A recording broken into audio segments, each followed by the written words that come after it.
Hey guys, in this video, I'll show you how to delete a workspace in Notion. Now there's two ways to access your settings because that is where we can go ahead and delete this workspace.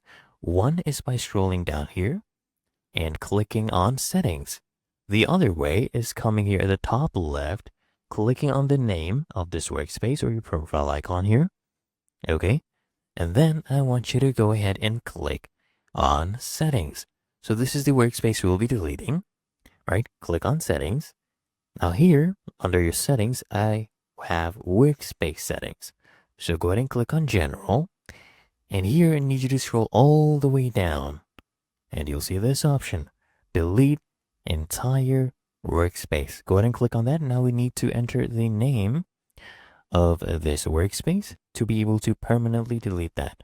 So go ahead and type in this name. Let me go ahead and do that. All right, so we will get this name and then click on permanently delete workspace. And there we go. The workspace is getting deleted and it is now gone. We only have one workspace left. It's really that easy and simple.